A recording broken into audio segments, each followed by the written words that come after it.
Čau lidi, tady je Max a dnes bych vám chtěl ukázat, jak se ořezávají fotografie ve Photoshopu. Pro začátek budeme potřebovat asi nějakou tu fotografii. Tak, tady jsem připravil pana Hugh Jackmana. Tady je. Výborně. A jaký je vlastně postup k ořezu fotografií? První je výběr oblasti. Jak to můžeme provést? Buď klasický přes lasso, to znamená, vezmeme lasso a provedeme takhle označení fotografie. Jo, označíme to takhle dokola. No prostě, pro mě je to strašně zdlouhavý proces. Je to nepřesné, je to takové neúplně v pohodě a je to zdlouhavé, takže pro mě je to nepřijatelné. Další možnost, která je více přijatelná, je magnetické lasso. Magnetické lasso najdete tady v nabídce lasso a to poslední nebo předposlední, ono to většinou se mění, takže magnetické lasso. Magnetické lasso pracuje na principu detekce hran a barevnosti, což je velice šikovný nástroj. V podstatě jakoby magnetem přitahovalo k té hraně, kterou potřebujeme, a tím vlastně nám vyznačí celou oblast. Je to mnohem jednodušší než obyčejné lasso, mnohem rychlejší a praktičtější. Samozřejmě nemůžeme se vyhnout chybám, ale to se prostě stává. Tak, tady to máme vybrané. Tak to je další možnost. A třetí možnost, kterou já preferuju asi nejvíc ze všeho, je možnost Quick Selection Tool, což je nabídka, kterou najdeme tady pod kouzelnou hůlkou. Tady je.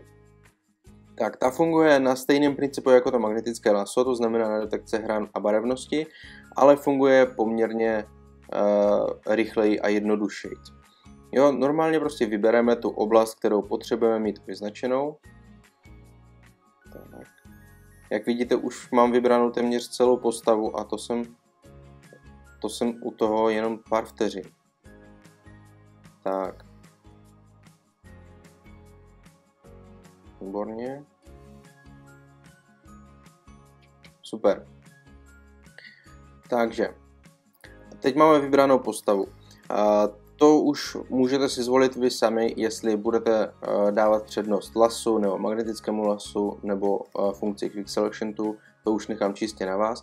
Ale ta druhá část je opravdu důležitá a opravdu té ořezané fotce přidá šmrc a profesionalitu. Nachází se ta funkce v menu Select a jmenuje se to Refine Edge. Tak, tady máme možnost výběru vzhledu té funkce, to znamená, jak budeme vidět pozadí a vybranou část.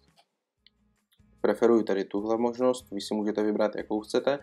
Tady máme možnost zvětšit, zmenšit velikost štětce a tady je možnost nastavení různých efektů, různé tvrdosti toho štětce a podobně. To necháme stranou, všechno je na základním nastavení, to nám bohatě postačí. Takže funkce tohoto nástroje je velice jednoduchá. My potřebujeme v podstatě dát ty vlasy dopředu, vlastně v podstatě vyříznout ty vlasy a nechat to pozadí plně odstranit. Takže provedeme takhle čáru. Vůbec nevadí, když trošičku zalezeme na ty vlasy tím štětcem, to je úplně jedno. Ten nástroj je natolik intuitivní, že vnímá ty rozdíly a přechody a velmi inteligentně to rozpoznává. Podívejte se na to sami. Krásně nám odstranil pozadí a nechal nám pouze vlasy vepředu. Tady můžu vám to ukázat hnedka, jak to vypadá na černém pozadí. Jak vidíte, vlasy jsou vepředu s mírným bílým opárem, ale to je zanedbatelné.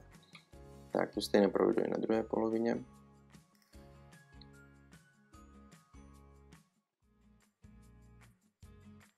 Zbytek těla můžu oříznout úplně stejně.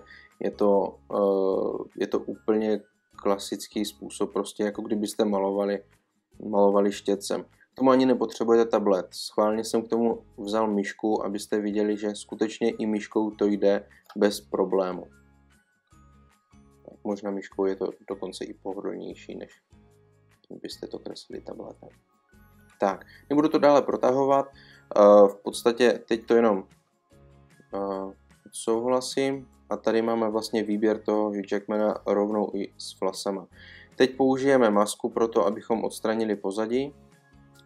Pro toho, kdo neví, jak funguje maska, tak v podstatě se vytváří maska toho vybraného objektu a nasazuje se na ten původní obrázek. Takže ten obrázek je v podstatě nedotčený a pracuje se pouze s maskou. Masku ovládáme pomocí braše, to znamená štětce, a 2 barev, černé a bílé. Bílá barva to je, když chceme věc zviditelnit z toho původního obrázku, černá naopak je transparentní, to znamená, jako kdybyste použili gumičku. Tady to ukážu na příkladu. Tak, abych to mohl ukázat nejlépe pro vás, tak vytvořím nový layer a udělám pozadí třeba černé. Tak, jak třeba tady vidíte, tak tady nám zůstaly nějaké pixely z předchozího pozadí, což není taková velká škoda, ale bylo by fajn, kdyby to bylo pryč. Takže jdeme na masku a vybereme černou barvu. Vybereme brush a jdeme. Krásně to odstraňuje, jako kdybyste to prováděli gumičkou. To stejné uděláme, ale obráceně, to znamená vyměníme barvy a provedeme tu stejnou část na košili, kterou chceme vidět. To znamená pixely, které se tam odstranily tím výběrem přirozeně, tak zase zpátky vracíme. Výborně. Tak a je to stejné, můžeme provést i tady, ale věřím, že princip jste pochopili. Dobrá. Takže pro dnešek je to všechno. Já vám moc děkuji, že jste se dívali a pokud máte nějaké jiné postřehy pro ořez fotek, klidně mi to napište do komentářů, rád si to přečtu a mějte se fajn. Čau, čau.